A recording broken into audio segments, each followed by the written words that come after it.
number of days here. The Mechaber says something beautiful. Takef l'netila bracha. So Pamachos Hayir Rav Chaim Vital Zatzal Ke'ev az b'kseifo. So one time, Rav Chaim Vital, who was the Talmud Mufak, was the primary disciple of the Arizal. One time, Rav Chaim Vital had an intense pain in his shoulder. Sha'ol Osaha Arizal, who levarich birkas hamazon, taketh achar netilas my machronim. So listen to this. So the Arizal asked him. The Arizal said, "Do you go ahead? Are you makbid? Are you careful? The daf could go ahead and bench immediately after my machronim." Right? There's a concept, by the way. So without getting into the entire detail regarding my machronim, but let's assume for a moment, originally my machronim, everybody would agree, was an obligation. Again, according to most opinions, was because of the presence of melech sdomis, some type of salt. It had a caustic effect. If you put it in your eyes, it can cause blindness. So the question is, deals with the issue in the absence of melech sdomis. Is there an obligation to go ahead and use my machronim? So many opinions say yes, because again, there's a din in nikius. There's a din ultimately in cleanliness before reciting any kind of bracha. But regardless, so whether you do machronim, don't do machronim, here you have the Arizal saying to Chaim Vital, are you makbid, are you careful to always wash immediately following my machronim? Hold the Rav Chaim Vital zan. She'im makbid b'kach, Chaim Vital said, I'm not always makbid to go ahead and bench immediately after my machronim. So get ready for this. The Arizal said, "B'shil zeh yesh lecha ke'ev b'kasef." Because of that, you have shoulder pain. Why? Ki osios kasef, hev osios takef. Because the letters of kasef, shoulder, are the same letters of takef immediately. Ume'achar shepagamte b'takef v'netilas bracha. And because you have been poking, because you have been a bit negligent, ultimately again in the takef, and ultimately in benching immediately following my machronim, lochein ramzu lecha gam al kach bekasef. Because we're negligent with the takef, therefore again, HaKadosh Baruch Hu is sending you a message ultimately with the kasef, with the shoulder. So we'll say, like we've said in many other circumstances and instances, and understand obviously, the Arizal has a certain level of Ruach HaKodesh. He's able to see things. Could we make connections like this? If you have a problem in your shoulder, is it because of my machronim? So I don't know, maybe yes, maybe no, I couldn't tell you. But the point that the Mechaber is trying to make consistently is that every single time something misfires in life, every single time something doesn't go according to plan, every single time I suffer some type of setback, and a setback is a very relative term as well, or some type of difficulty, it's important to understand that it's not random. It's important to understand that is a message from HaKadosh Baruch Hu that something requires repair, that something requires inspection, that something requires some type of examination. It doesn't even always have to be related to sin, as we've seen. It doesn't always have to be about chait. But sometimes a person could be living in a non-sin state, but at the same time, I'm not necessarily living or doing the things I need to be doing. Therefore, again, the difficulties in life are this message from HaKadosh Baruch Hu. Derech Risham Salecha. Look at the next section. Mitavan Hagazu. Sheshem Yisbarach Miyasser Asa Adam B'Shul Ramiz L'Mal Atakim. This mitav HaKadosh Baruch Hu that He sends me messages, right? And sometimes He sends me difficulties in order to hint to me, to point out to me what I need to fix. Hirak lemi shashem chafetz bo. This is an incredible yesod. This divine feedback through adversity and difficulty. And by the way, I'm using these words, adversity and difficulty sound like big things. But Yisurim, difficulties come in all shapes and forms. So the Gemara Maseches Yuma brings down that if a person reaches into their pocket and they want to take a nickel, but they end up taking out a quarter, right? So those are the Talmudic equivalents. That's called Yisurim. That's called difficulty. That's called challenges. So just pointing out that the word Yisurim ultimately refers to situations where just life doesn't go according to plan. So just understand that when that happens, that's the message from HaKadosh Baruch Hu. The Ribono Shel Olam only goes out of his way to give those messages to those whom he loves. Sha'asu ma'ora de'isurim, because that's divine feedback. Say, by the way, it's the same way in life. K'moshe darshu Chazal explains just a moment. Kol sha'Hakadosh Baruch Hu chafetz bo medako b'yisurim. Whenever Hakadosh Baruch Hu desires, Hakadosh Baruch Hu loves medako b'yisurim. Sometimes He visits difficulties upon him. Shnei Amar v'Hashem chafetz. V'Hashem chafetz dako achali. Because ultimately, again, Hakadosh Baruch Hu goes out and desires he who is afflicted ultimately again by affliction. But there are those, however, who are so immersed in their negativity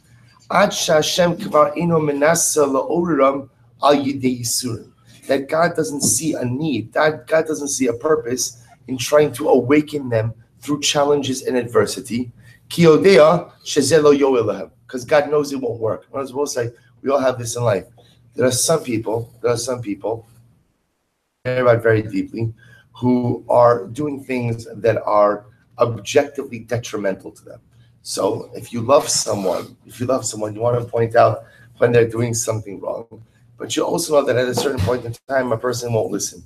So even though you see like a person is mamish like a train wreck, I see exactly how this is going to end. But Lamaisef, the person is not receptive. What are you going to do at a certain point in time? It doesn't pay to keep banging your head against the wall. At a certain point in time, you just have to simply let a person make their mistakes. The Ribono Shel Olam is the same way. The Ribono Shel Olam visits Yisurim and visits adversity in an effort to wake people up upon those who He loves and those who are receptive. But if a person is not going to be receptive, so what does non-receptivity mean? What does non-receptivity mean? So non-receptivity means, in this context, is that a person is beset with adversity in different kinds of ways, and instead of growing and learning from them, all a person does is complains. All a person does is laments. So we'll say, so that type of person never grows from adversity. At a certain point in time, if you're not going to grow from it, then HaKadosh Baruch Hu says, I'm not going to visit upon you. Now, sometimes that doesn't sound like such a bad option. It's like telling me if I don't grow, it stops coming. So of course, it doesn't really happen that way, because at the end of the day, if you don't grow, many other difficulties and adversity happen. But the idea is important to understand that the challenges are the tap on the shoulder from HaKadosh Baruch Hu to say, hey, wake up a little bit. You're not doing what you need to be doing. You're not operating on all cylinders. I'm sending you these challenges in order to get you to wake up a bit. And again, as difficult as it is to sometimes ingest, those challenges in and of themselves are a sign of divine love. Because the Ribono Shel Olam only taps on the shoulder those who He cares about and those who He feels will. Let's finish this section.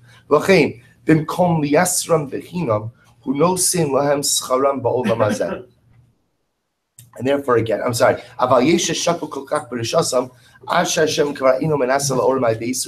There are some, unfortunately, who are so immersed in their negative ways that HaKadosh Baruch Hu does not endeavor to awaken them. Because He knows it's not going to help.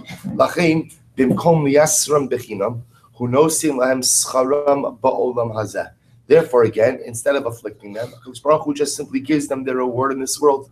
And divine justice, ultimately, again, is dispensed in the world to come. This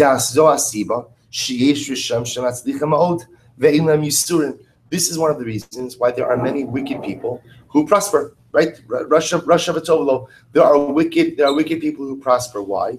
Because again, the Ribono Shel Olam has made an active decision not to try to tap these people on the shoulder, not to try to awaken them in this world, recognizing that they have not and will not be attentive to the divine messages. If that's the case, give them the reward, because every single person does some good in them. Every single person has committed some good. Give them their reward in this world, and ultimately judgment will come in the next. And there is Zu Hasiba. So this is so profound. Zu Hasiba sheyesh Rishem shematzlichim avelim yisurim.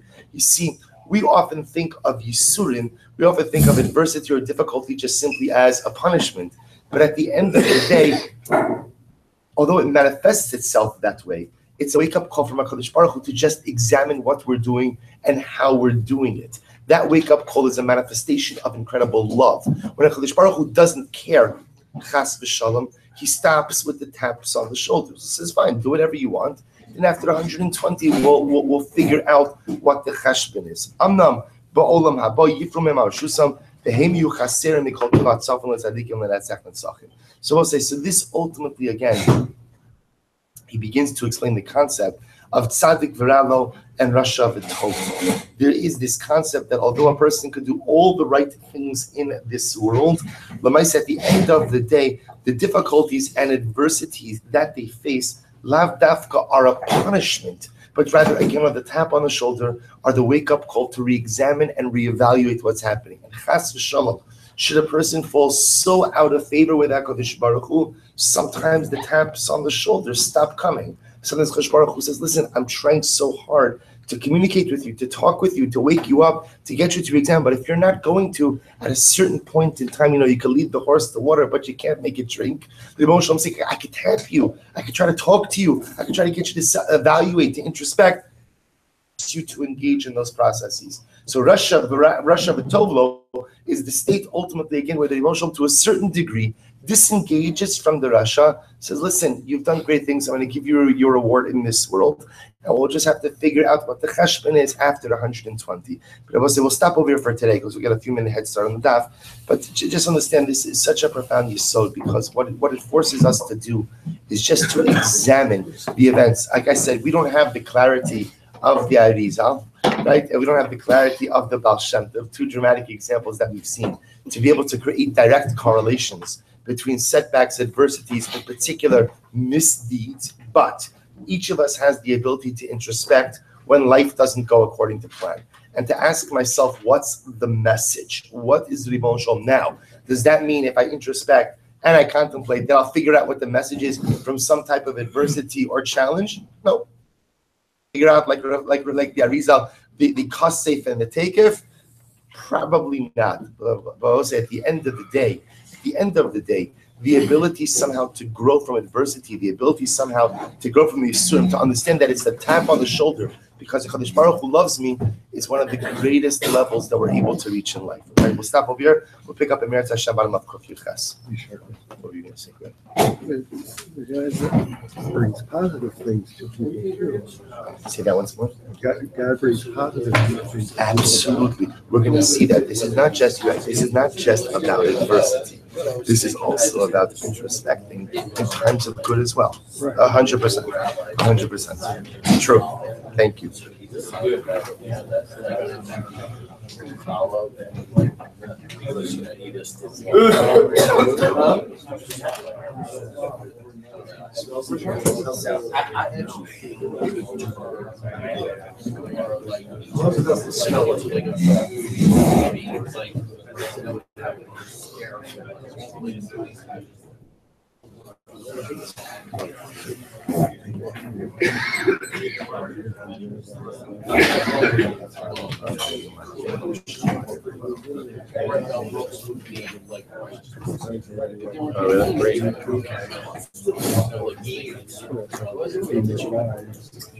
Right.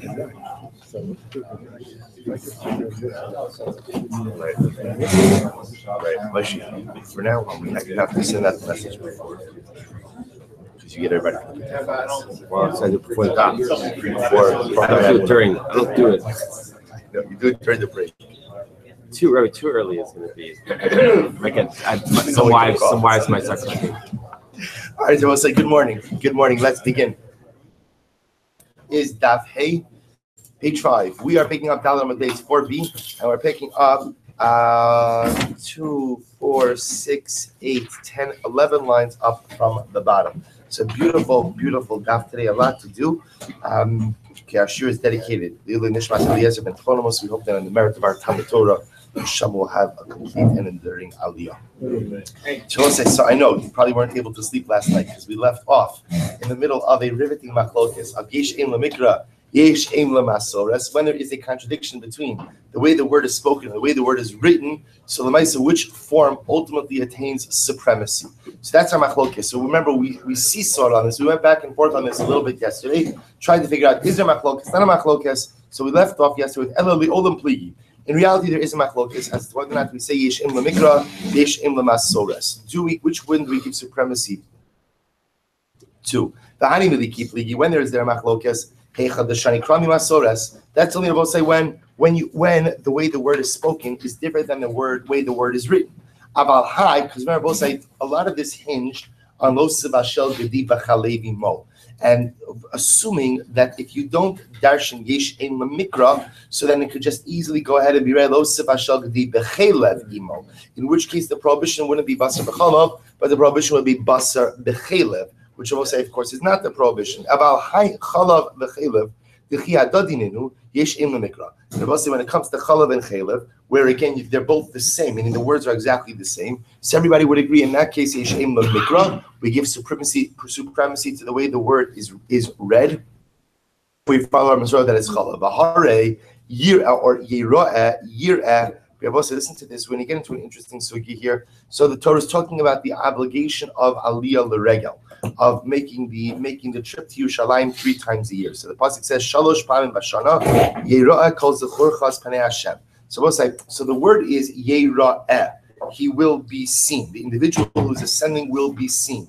Yet again, it can also be read as yir'ah. He will see. So the Gemara says dupligi. We see a machlok because I had a darshan that word. This Sanya, Yochanan ben Dahavai Om Rishon Rabbi Yehuda ben Tema. So Yochanan ben Dahavai said name Rabbi Yehuda ben Tema. Hasum be'echa me'einav pata min ariyah. We'll say if somebody is blind in one eye, they are pata from re'iyah. Re'iyah means the obligation for aliyah l'regel. If a person is blind in one eye, they are not obligated to ascend to Yerushalayim on the 3 Yamim Tovim. You know that from Shneimar Yir'eh Yira'eh Kiderech Shebali Raos.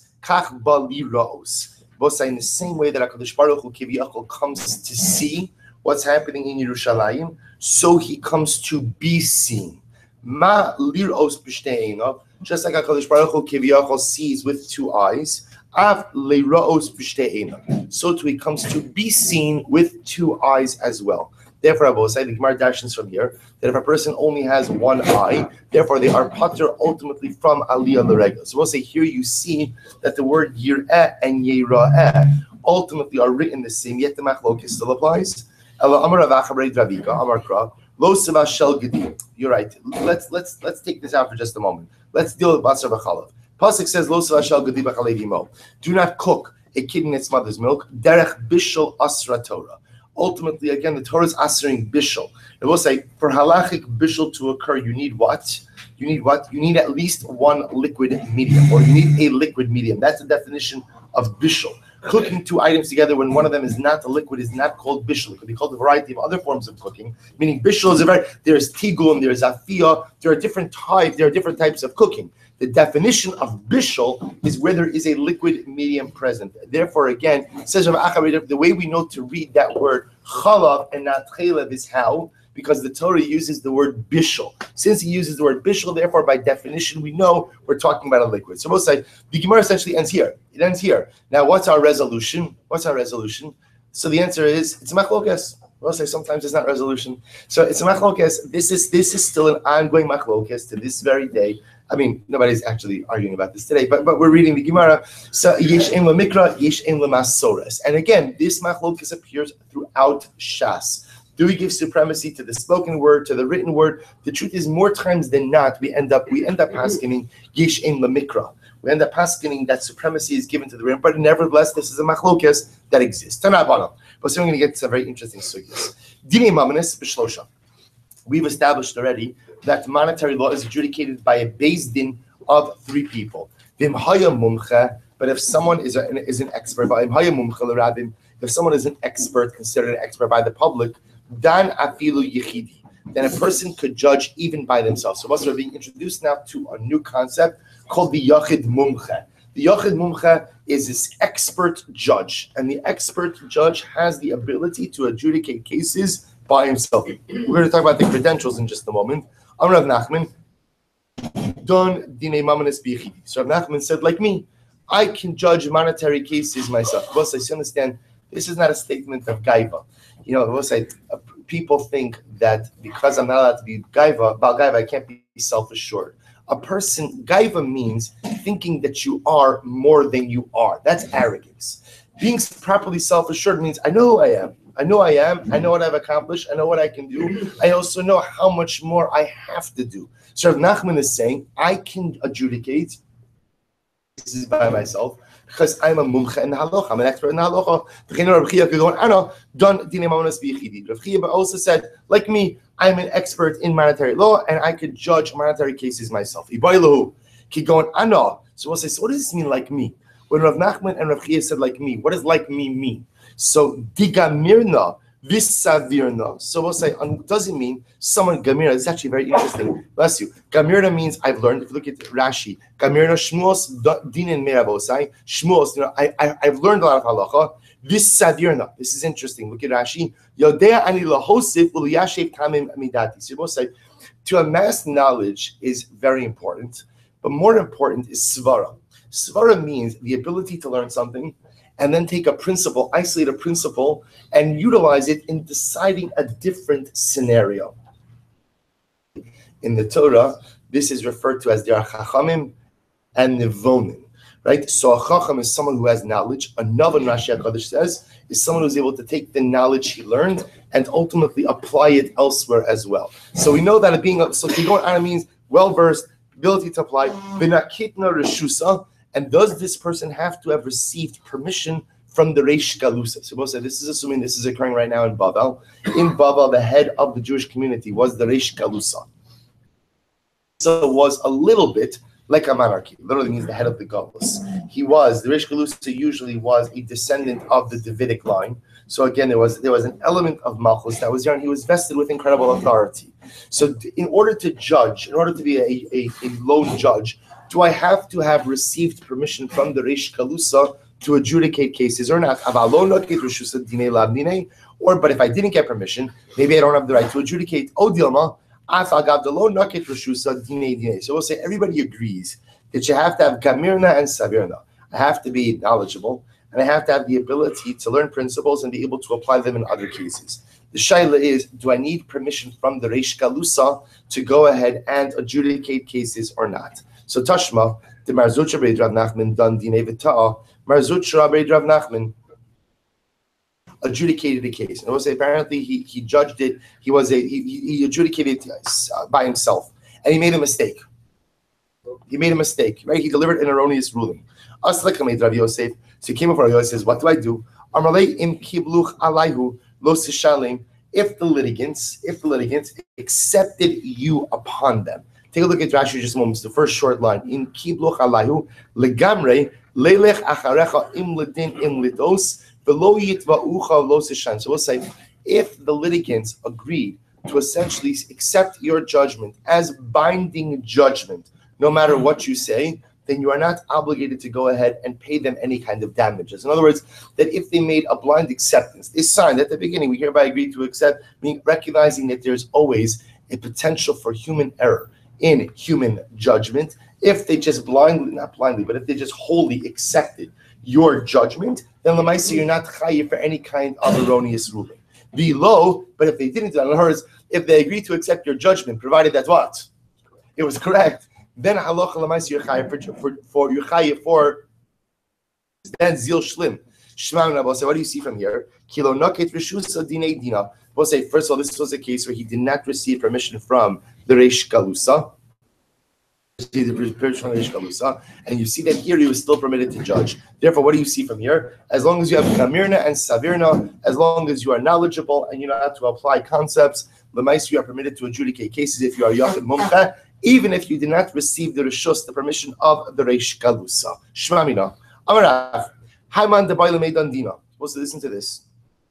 If somebody wants to go ahead, if somebody wants to judge a case, v'itami baile miftara, and I will say, and he wants to make sure, meaning he wants, I guess what we'll call like liability insurance. So he wants to make sure that in the event that he judges wrongly, that he's going to be covered. And he's not going to be personally liable. So what should he do? Lishko reshusa mibei reish galusa. Then he should get permission from the Reish Galusa. I was about to say that essentially, if you judge under the authority of the Reish Galusa, there is no personal liability in cases of erroneous rulings. Now, we're going to define what this means. Like, what does it, we'll say there's different types of erroneous. There's a mistake and there's like something egregious, right? And there's negligence. So we'll discuss the differences between those things. But for now, the point the Gemara is making over here is that if you want to free yourself from personal liability, then halacha lemaisa, again, get the permission of the Reish Galusa to adjudicate. Now we're going to see, I'm going to say later on, I'm giving you coming attractions, but we're going to see this later on. This is because when you judge under the umbrella of the Reish Galusa, you are covered by the concept of Hefker, Beis, and Hefker. Hefker, Beis, and Hefker means that Chazal have control over money. Chazal have control over money, and they have the control also to take money from one person and to give it to another person. So if you're judging, right, if you're judging under the authority of the Reish Galusa, that means your judgments are binding, and even if you're wrong, you don't have personal liability. Shmuel also said that if you want personal liability, make sure to get permission from the Reish Galusa. We should both say, understand, we spoke about this at the beginning of the Masechta, which is in halacha. Halacha always provides someone a measure of legal protection when they are acting in a normative capacity of their given profession. So if I'm a doctor and I'm going ahead and I'm trying to save a patient and I accidentally kill them, assuming I'm not negligent, so there's no liability for me in that case. Because again, if I'm acting in the normal scope of my profession, then I'm covered. Same idea. If you are given permission from the Reish Galusa, you are acting in the normal scope of your profession, and therefore you don't have personal liability. So Pshita, this is very interesting. Pshita, listen to this. Now the Gemara is going to discuss the following. We had two different communities in the times of the Gemara. We had a community in Eretz Yisrael and a community in Bavel. Now the truth is the major yeshivos are located in Bavel. Bavel is the center of Torah. Eretz Yisrael has plenty of Torah as well, but we know that Bavel was the epicenter. We know that why? Because the truth is, halavai, we're going to finish Talmud Bavli. Then in Yeretz Hashem, we're going to begin a Yerushalmi Shir as well. But we understand that that's not meaning Yerushalmi is not considered to be the authoritative Talmud. That's because ultimately, again, the epicenter of Torah learning was in Bavel. So the Gemara says the following. So we've established that judges should really get the permission of the local ruling rabbinic body.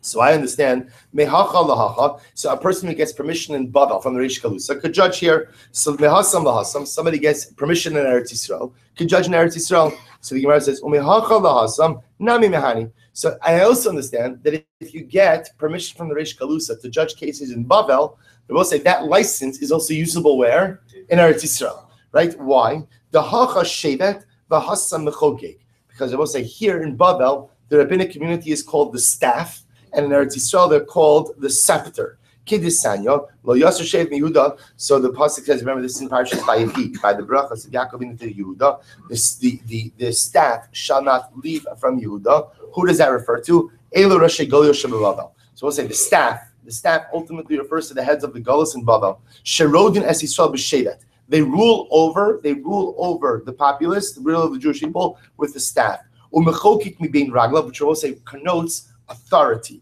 And the scepter shall not leave from between his feet. Ultimately, this refers to the grandchildren of Hillel in Eretz Yisrael who teach Torah to the masses. So in Eretz Yisrael, you have great rabbanim, great teachers, but didn't have the same authority. In Bavel, ultimately, the leaders were like the staff, had great authority. So therefore, I will say, if you get permission to adjudicate cases in Bavel from the Reish Galusa, that license is absolutely usable in Eretz Yisrael. But what's the shayla? Mehasam lahacha mai. If you get your license in Eretz Yisrael, can you go ahead and use it in Bavel? So Tashma. So I said, this is really amazing. Tashma. The Rabbi Bar Chana, listen to this. Rabbi Bar Chana, Don Dina Vita. So we'll say Rabbi Bar Chana, he judged the case and he made a mistake. Now look at Rashi, which is moment. Don Dina, it's almost right across. Don Dina Bavel. So we'll say Rabbi Bar Chana is adjudicating the case in Bavel. That's where he made the mistake. So what happens? He came to Eretz Yisrael, to Rabbi Chia, and he said the following. He said, "What's my liability?" To which Rabbi Chia responds, If the litigants went ahead and accepted your authority upon them, your complete authority upon them, then you're not obligated to compensate them for your erroneous ruling. V'ilo, but if they did not fully accept you, they only accepted you to make the right decision, then what? Zil shlim. Then you should really pay back any kind of damages. But one second. But one second, Rabbi Bar Chana had received permission from the Nasi in Eretz Yisrael. So we'll say Rabbi Bar Chana is from Eretz Yisrael. He received permission from the Nasi. The Nasi is the head of, just like the Reish Galusa is the head of the community in Babel, the Nasi is the head of the community in Eretz Yisrael. Rabbi Bar Chana had received permission to adjudicate cases in Eretz Yisrael. He went to Babel, he adjudicated a case, and he made a mistake. Israel is asking Rabbi Chia, what do I need to do? So Rabbi Chia says, if they accepted, you fine. If they didn't accept, you have to pay damages. Shmamina mehasam lahacha lo mahani. I will say, what do you see from here? You see from here that his license from the Nasi did not provide him coverage. Because it will say, if a license in Eretz Yisrael worked in Babel, then what? Then that should give a judge full protection from personal liability. The fact that Rabbi Chia said you have personal liability if they did not accept you in totality means that a legal license, a judicial license from Eretz Yisrael does not provide personal coverage in Babel. So that's amazing. V'lo mahani. So you want to start off v'lo mahani. I read that wrong. V'lo mahani shmamina. V'lo mahani. Is that true? That a license from Eretz Yisrael to Babel doesn't work? V'har Rabbi Bar Hafuna ki hava minsi b'hadi Reish Galusa. Listen to this. Rabbi Bar Hafuna got into an argument with the Reish Galusa. So he will say at different times, the office of the Reish Galusa was occupied by different kinds of people. Sometimes they were very righteous and pious Reish Galusa or Rashi Galusa, but many times, often there were people who exploited the power and exploited the wealth. So one time Rabbi Rafuna got into a fight with the Reish Galusa. Amar lav minaychu nakita rishusa. He said to them, he said ultimately again, I don't get my authority from you. Rather, nakitna reshusa me abamari, va'abamari me Rav, v'Rabbi Rabbi Chia me Rabbi. So ultimately, again, I get my authority really from the Rabbanim in Eretz Yisrael. So I will say, so this argument seems to be, so Rabbi Rafuna said the Reish Galusa, my argument doesn't come from you, it comes from Eretz Yisrael, so that, what does it seem to indicate? It seems to indicate to us that a judicial license from Eretz Yisrael does in fact work even in Babel, to which the Gemara says, B'milsa da'almahu da'okimuhu. To be honest, Rabbi Rafuna was just talking, right? Meaning, what does it mean he was just talking about? Saying that he was talking a good game, but it wasn't true. Meaning, the nice at the end of the day, he was trying to stand up, whatever the Metzias is, he was trying to stand up to the Reish Galusa and to be able to assert his own autonomy, but Lamaisa, he was wrong. At the end of the day, you can't practice in Babel, or I should say differently, you could practice wherever you want, right? You can practice wherever you want. The Shaila just is the extent of your personal liability.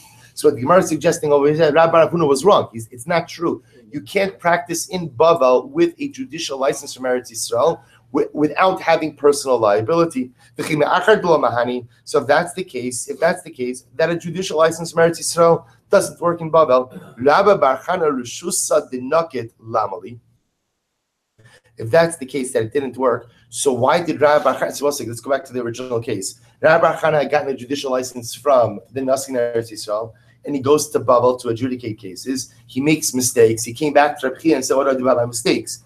So the Gemara says, "I don't understand if a judicial license from Eretz Yisrael doesn't work in Babel. Then why did Rabbi Bar Chana? Why did Rabbi Bar Chana get the license? In other words, what was the point of getting a license from the Nasi going to Babel when it doesn't work in Babel? Oh, la ayora sa'omdim ala gvulin. I will say it mattered ultimately again for border cities. There were certain cities on the border of Babel that really had the status of Eretz Yisrael. So his legal license, his judicial license from the Nasi, although it wouldn't really be helpful in Babel proper, would absolutely be helpful in my Rishusa. So let's listen to this. So how did this Rishus work? So tell me, how did one attain this legal license? Right? What was the process? So we'll say, watch this. This is amazing.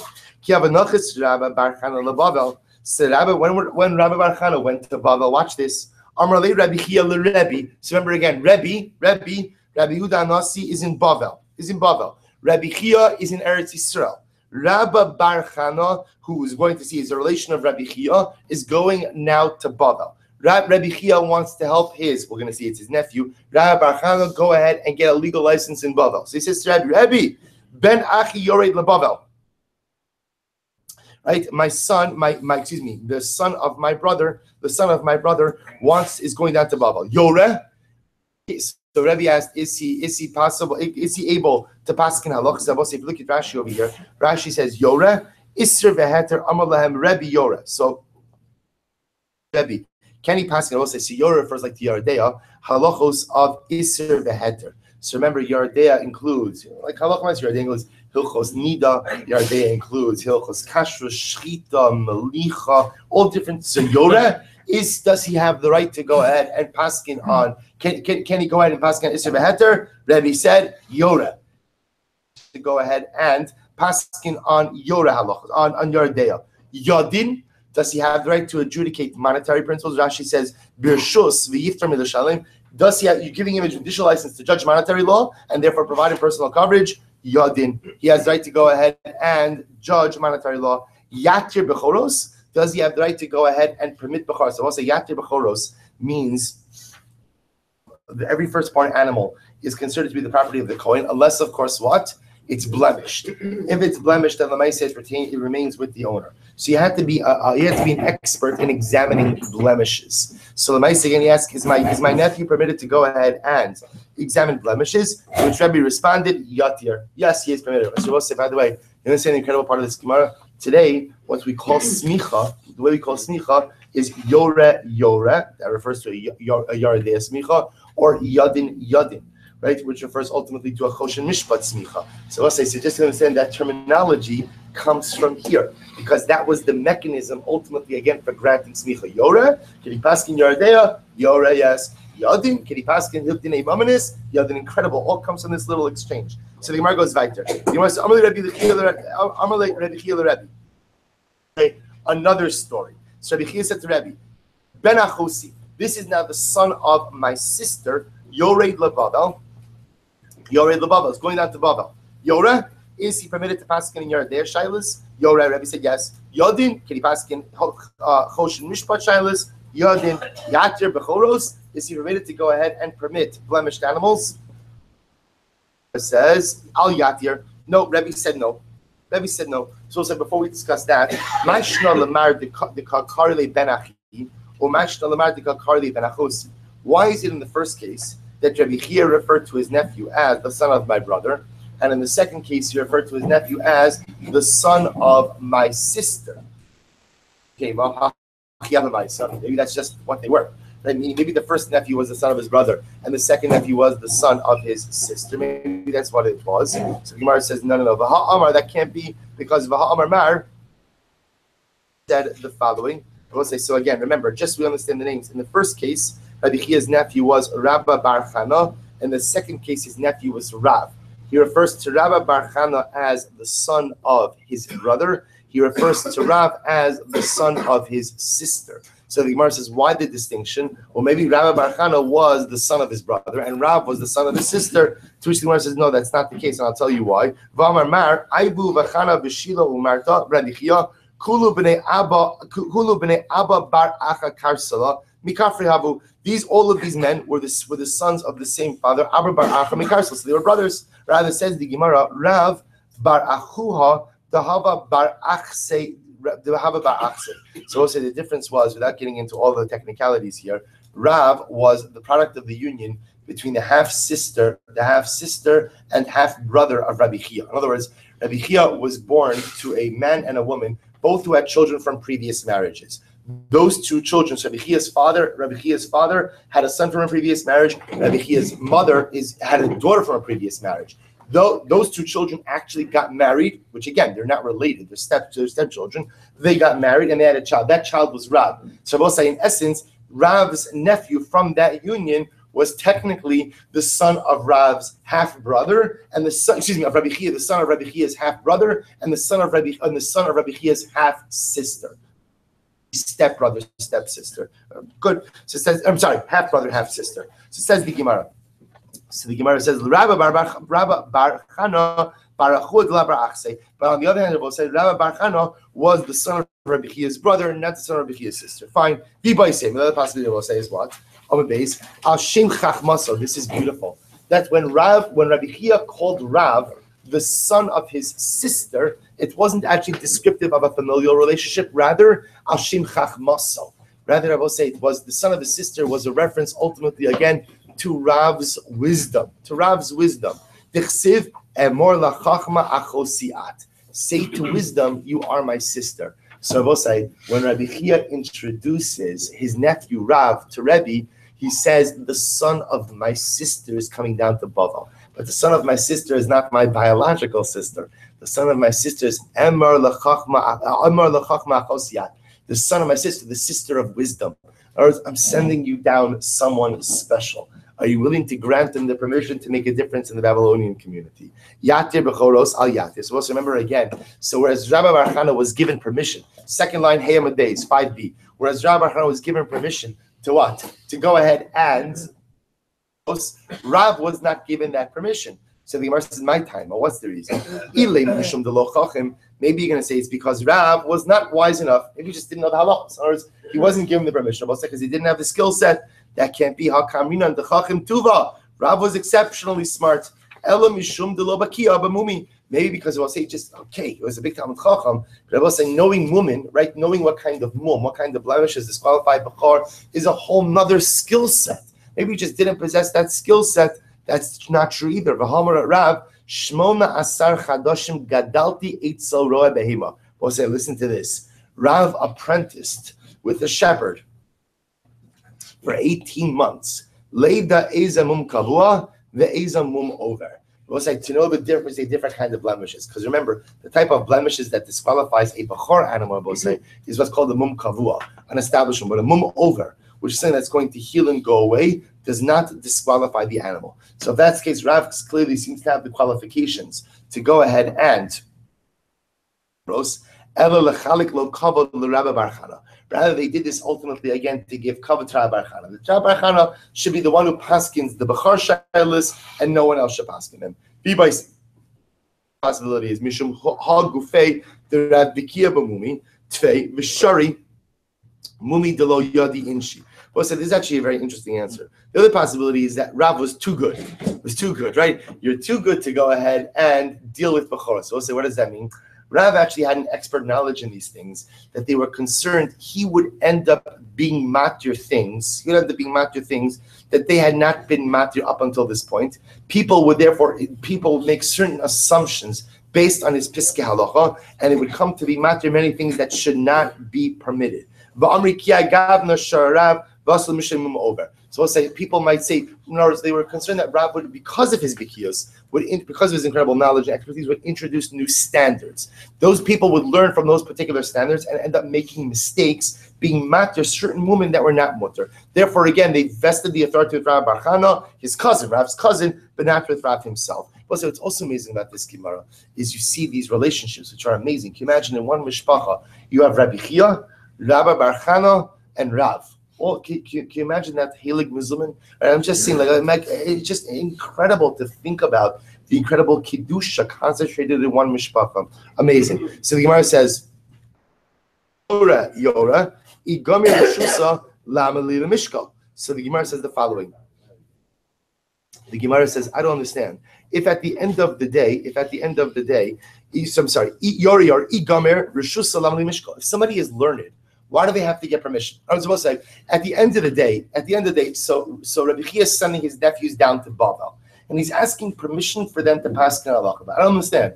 If they're Talmidei Chachamim, then why do you need permission? Why do I have to get permission to pass Kana Halacha if I know the Halacha? So the Gemara says, Mishum Ma'aseh Shahaya. Both say, listen to this. It's always because of a Ma'aseh Shahaya. So what's the Ma'aseh Shahaya? Amen.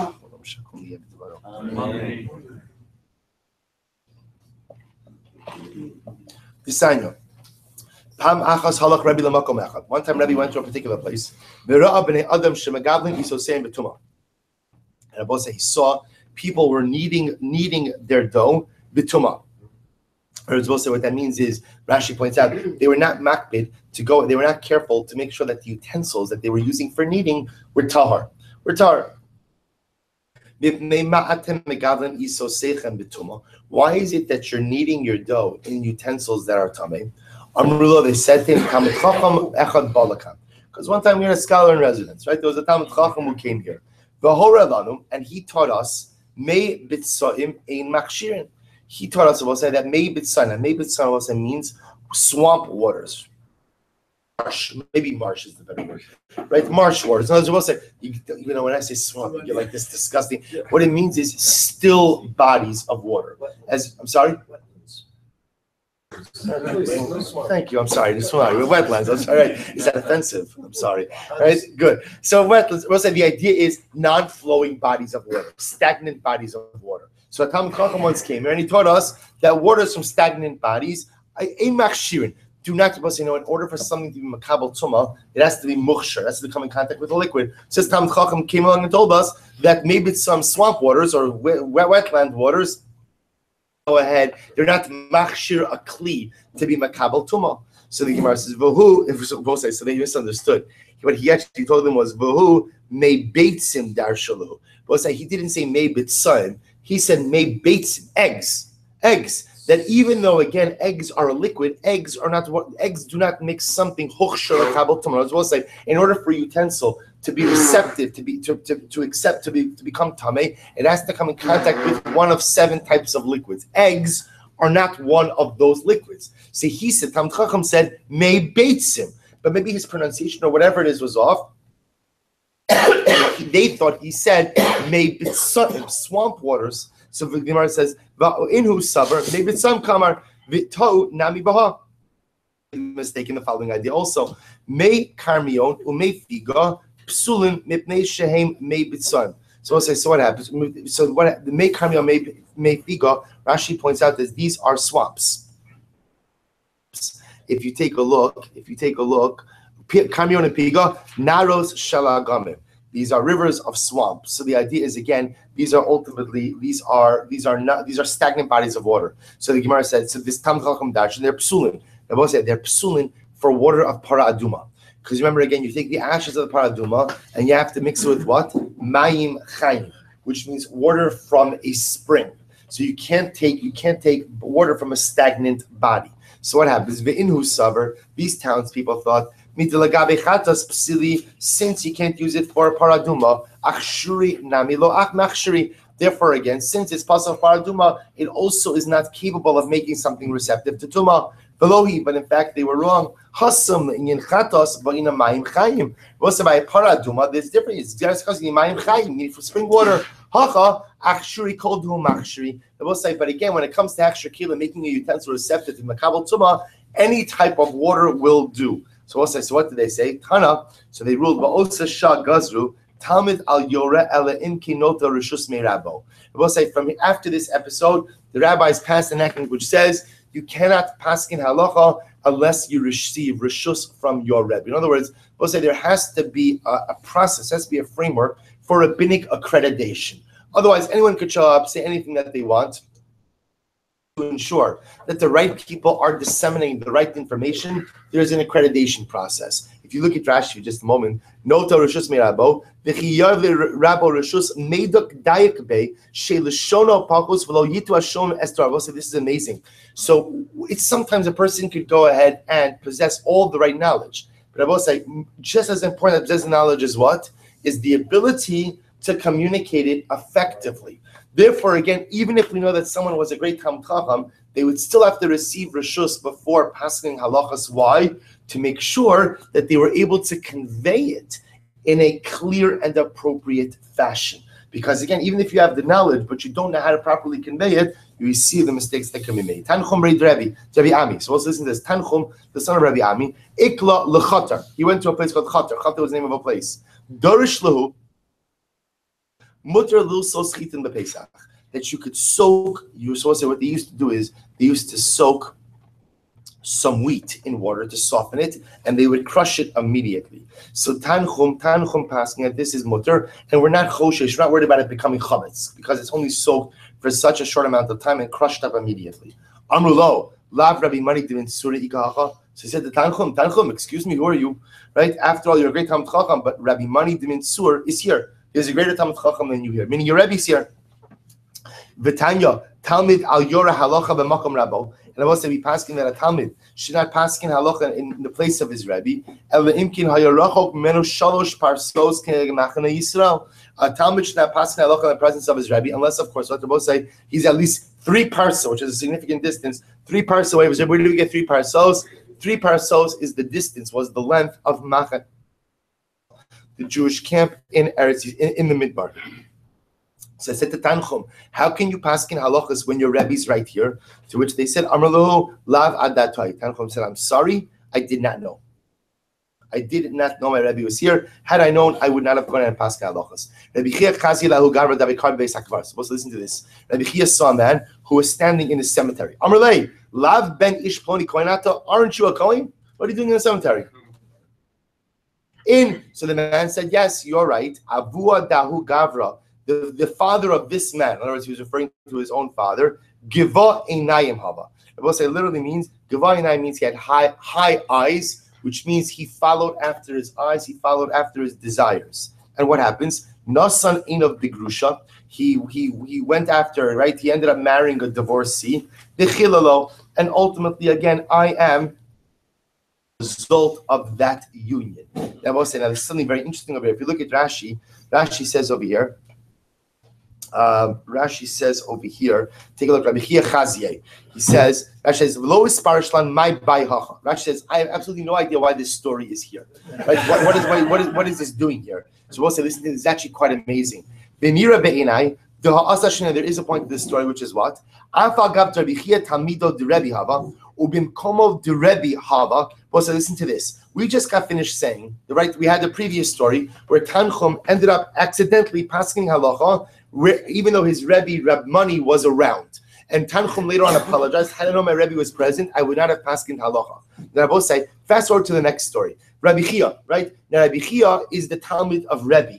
And yet Rabbi Chia is in the locale of Rebbe. And Rabbi Chia is passing halacha where his Rebbe, in other words, again, there's a Kohen, he's telling this Kohen, get out of the cemetery, which in essence is paskening halacha in the presence of his Rebbe. The Gemara says, listen to this, Lo chalakav l'Rebbe, me lahafish zem min ha'isser, de le'inyan afrushe me'isura, ein kan mora halacha lifnei rabbo. Oh, Rashi Zebal says something amazing. Even though we just got finished saying what? That if you're going to go to a new locale and you're going to pasken halacha, what do you need to do? What do you need to do? Number one, you need to get reshus. Right? You need to get reshus. You can't pass halacha without reshus. That's number one. Number two, you can't pass halacha in the presence of your Rebbe. But if you see another Jew committing an aveira, even if your Rebbe is present, you are permitted to go ahead and pass halacha in order to go ahead and prevent that Jew from sinning.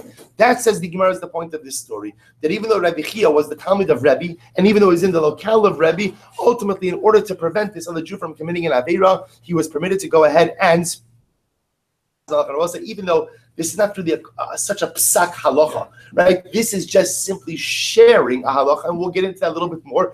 Nevertheless, I might have thought that in a place where my Rebbe is, I shouldn't be rendering any legal decisions, even if they're obvious legal decisions. Kamash malan, that what? Kamash malan, that was in this case where I have the ability to be mafrish a Jew me'isura. I have the ability to separate it from a prohibition. I should make sure to do so. We'll stop over here for today. I'll share with you a short idea on the parasha.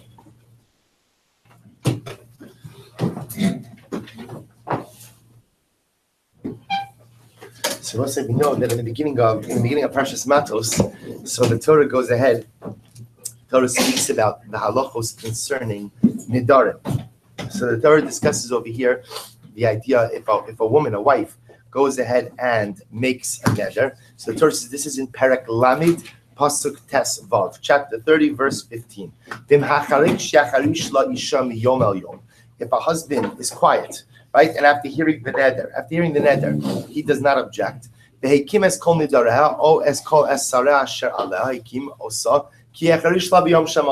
Torah says quite explicitly that if a husband hears his wife's neder and he doesn't object to it within a 24-hour period, that the neder stands. The neder stands.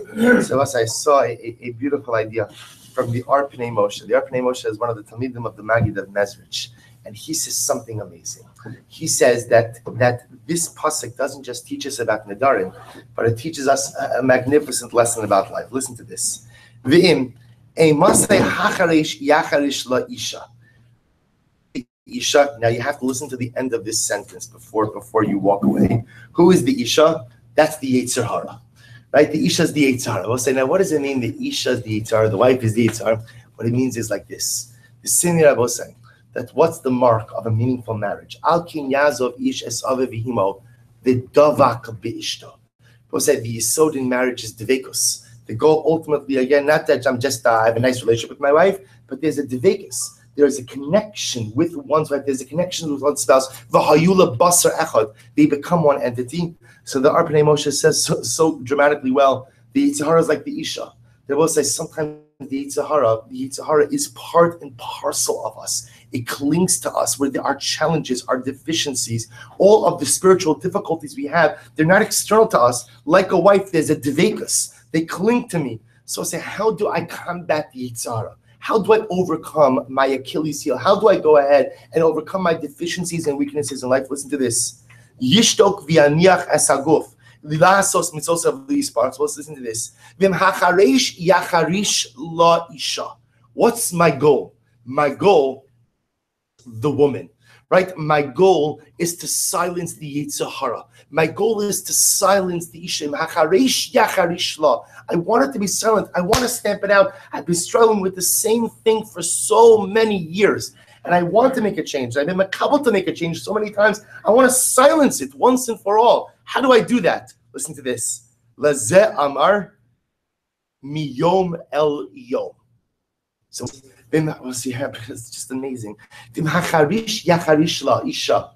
you want to silence the Yetzer Hara, which clings to you like a healthy marriage, but in an unhealthy way, right? If you want to silence, you want to silence the Isha, you want to silence the Yetzer Hara, which clings to me. There's only one strategy: miyom el yom. What from day to day? Dahainu kasher ya'ala alavavo she'eno lachios ba'olam hazeh. Rak miyom el yom umachar yamos azay vada yelech al Yetzer Hara ledarko ukimar rechamem. So the Arpanei Moshe says you have to remind Yetzer Hara miyom el yom that life is temporal.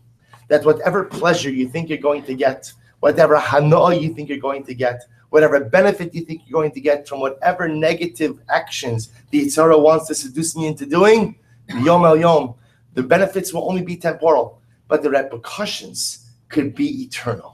So, macharish yacharish la isha, if you want to silence the Yetzer Hara, which sometimes you have a devekus with, just like a healthy marriage, but in an unhealthy way, the only way to do that is to remind the Yetzer Hara, miyom el yom, I'm only here from day to day. It's not worth it, because to fall prey to the grasp of the Yetzer Hara, when I'm only going to benefit for a day or a couple of days or 120 years at most, but the repercussions are eternal, I'm not going to let it happen.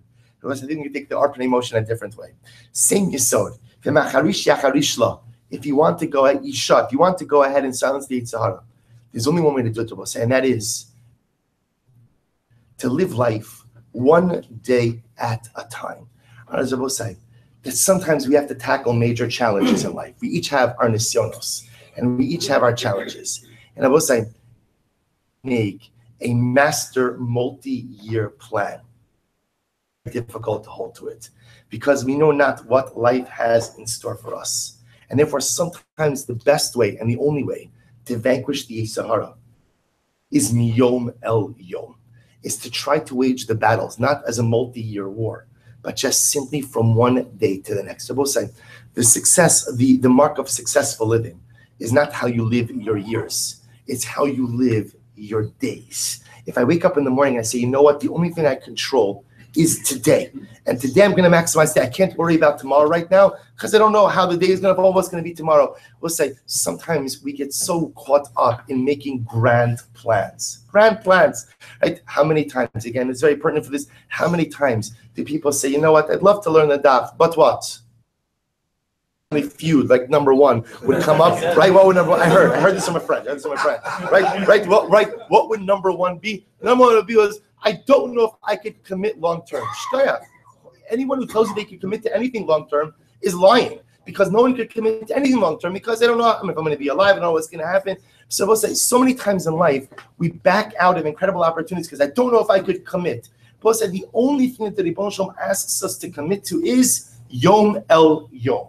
The thing that the Baruch Hu asks us to commit to is today. And when I finish with today, I'll deal with tomorrow. And when I deal with tomorrow, I'll deal with this. And we'll say, this is the strategy for overcoming the Yetzer Hara. If I have difficulties, if I have challenges, if I have weaknesses, we'll say, the only way to deal with them is today, I'm tackling this Yetzer. Today, just today, we'll say, person struggles in area A, whatever it is, Lashon Hara, Shmiras Ha'inayim, whatever it might be. say, if I say, I'm never doing this again, I'm never going to fall prey to this Avera again, I'm going to fall on my face, because you can't make guarantees for the future. But if I say, I hereby accept upon myself that today, I'm not going to commit this Avera.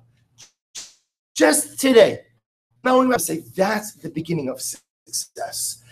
To silence the Sahara, the only way to do it is miyom el yom. Growth in life is not accomplished in years. Growth in life is accomplished in days. To first of all, be able to face our demons, because each of us have them, right? Each of us have them. Some of them have them for a long time, some of us just had them for a shorter time, but we all have them. We all have our nisyonos. And we also have to stop and just plan for the day. We should be zochem Yirtzeh Hashem ta'acharish yacharish la'isha. We should be zochem Yirtzeh Hashem to be able to finally silence our Yetzaharas in all the different areas of life, but recognize that only ability to do so is miyom el yom.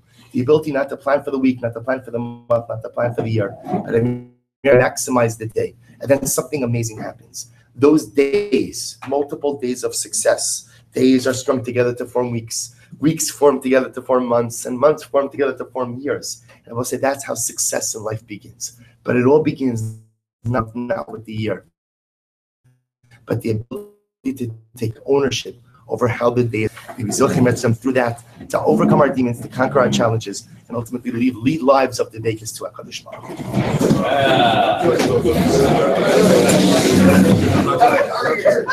Hu.